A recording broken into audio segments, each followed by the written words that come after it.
안녕하세요 여러분. 오늘의 흥미로운 영상 내용은 트럼프, 콜롬비아가 추방자 수용, 관세 갈등 종식시킬 것이라고 밝혀. 그리고 팁시크 DPSK란 무엇인가? 중국의 챗GPT 경쟁자에 대해 알아야 할 모든 것과 그것이 AI 무역의 종말을 의미할 수 있는 이유에 관한 것입니다. 우선 좋아요 버튼을 누르고 채널 구독 및 알림 설정도 잊지 마세요. 여러분의 관심과 지지가 저희에게 큰 힘이 됩니다. 첫 영상은 월스트리트 저널의 최근 기사를 바탕으로 트럼프 대통령과 콜롬비아 정부 사이에 발생한 이민자 송환 문제와 관세 갈등에 대해 알아보겠습니다. 이 이야기는 국제 정치와 경제, 그리고 이민 정책에 걸친 복잡한 문제를 다루고 있습니다. 그럼 시작해볼까요? 첫째, 사건의 발단 이민자 송환 문제. 최근 트럼프 대통령은 콜롬비아로 송환된 이민자 문제를 두고 강경한 태도를 보였습니다. 미국은 군용기를 통해 약 80명의 불법 이민자를 콜롬비아로 보냈지만 콜롬비아 정부는 해당 항공기의 착륙을 거부했습니다. 이에 따라 군용기 2대는 다시 미국으로 돌아와야 했습니다. 콜롬비아 대통령 구스타보 페트로는 자신의 SNS 계정을 통해 미국은 콜롬비아 이민자들을 범죄자처럼 대할 수 없다며 강력히 반발했습니다. 그는 우리 국민을 상업 항공기를 통해 송환하라고 요구하며 군용기를 통한 송환 방식을 거부했습니다. 둘째, 트럼프 대통령의 강경 대응. 이에 대응해 트럼프 대통령은 콜롬비아에 25%의 관세를 부과하겠다고 위협했습니다. 이 관세는 일주일 내에 50%로 인상될 가능성까지 언급되었습니다. 또한 콜롬비아 정부 관계자들에게 비자 제재와 여행 금지령을 내릴 것이라고 발표했습니다. 그는 이를 콜롬비아 정부가 미국으로 강제로 이주시킨 범죄자들을 수용하지 않은 것에 대한 법적 대응이라며 정당화했습니다. 셋째, 비공개 협상의 결과. 하지만 두 나라 사이의 비공개 협상 끝에 콜롬비아는 미국의 요구를 수용하기로 했습니다. 백악관은 콜롬비아가 모든 추방된 이민자를 제한 없이 받아들이기로 합의했다고 발표했습니다. 다만 백악관은 콜롬비아가 합의를 이행하지 않을 경우 관세 계획은 언제든지 재개될 것이라고 경고했습니다. 콜롬비아 외무장관은 추방된 이민자들에게 최소한의 존엄을 보장하겠다고 밝혔으며 추방 절차를 더욱 투명하게 관리하겠다고 약속했습니다. 넷째, 양국 간의 긴장감. 콜롬비아는 트럼프 대통령의 관세 위협을 국가의 자유에 대한 모욕으로 간주했습니다. 페트로 대통령은 미국 상품에 대한 동등한 관세로 대응하겠다고 위협하며 양국 간의 긴장감을 고조시켰습니다. 그러나 결국 협상을 통해 군용기를 이용한 이민자 송환이 재개되었고 관세 갈등은 일단락되었습니다. 다섯째, 트럼프 행정부의 이민 정책 강화. 이 사건은 트럼프 대통령이 두 번째 임기 동안 불법 이민 단속을 조기에 우선시했음을 보여주는 사례 중 하나입니다. 같은 날 미국 이민세관 단속국 IC는 956명의 불법 이민자를 체포하며 역대 최고 수치를 기록했습니다.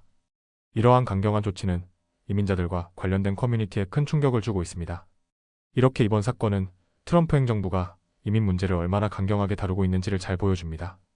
또한 미국과 콜롬비아 간의 긴밀한 경제적 관계에도 불구하고 이민자 송환 문제로 양국 간 갈등이 심화될 수 있음을 시사합니다.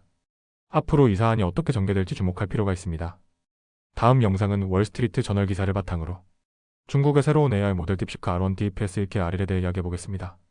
이 모델은 챗GPT와 같은 기존의 AI 모델들과 어떻게 다른지, 그리고 AI 시장에 어떤 영향을 미칠 수 있는지 살펴보겠습니다. 그럼 시작해볼까요?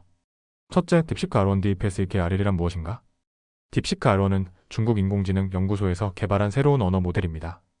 이 모델은 오픈AI의 챗GPT와 같은 범주에 속하지만 몇 가지 차별점이 있습니다.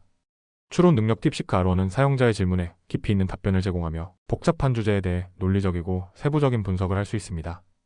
예시 마이클 조던과 르브론 제임스 중 누가 더 뛰어난 선수인지 묻는 질문에 두 사람의 커리어와 시대적 배경을 비교하며 결론을 제시합니다.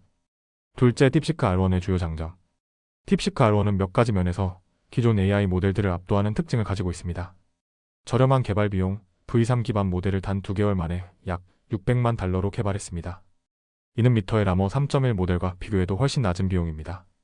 오픈소스 라이선스 딥시크는 MIT 라이선스를 통해 소스 코드를 공개하여 개발자들이 자유롭게 활용할 수 있도록 했습니다. 비용 효율성 RL API는 오픈AI의 API보다 27배 저렴하며 무료 웹 인터페이스도 제공합니다. 셋째, 기술적 한계와 검열 문제. 하지만 딥시크 R1에는 몇 가지 논란도 있습니다. 중국적 기원 이 모델은 중국 정부의 검열 정책을 따르고 있습니다. 천안문 사건, 위구르족 문제, 대만 독립 등 민감한 주제에 대해서는 제한적인 답변만 제공합니다. 국제적 우려. 만약 딥시크가 미국 시장에서 주목받는다면 틱톡처럼 정치적 논란의 중심에 설 가능성도 있습니다. 넷째, AI 시장에 미치는 잠재적 영향. 딥시크 R1의 등장으로 인해 AI 시장은 크게 변화할 가능성이 있습니다. 컴퓨팅 비용 절감 딥시크가 주목받게 되면 고가의 데이터 센터 구축에 의존했던 기존 AI 모델의 투자 패턴이 변화할 수 있습니다. 시장 공급 과잉 엔비디어, TSMC, SK 하이닉스 등 AI 관련 부품 제조업체는 매출 감소 위험에 직면할 수 있습니다.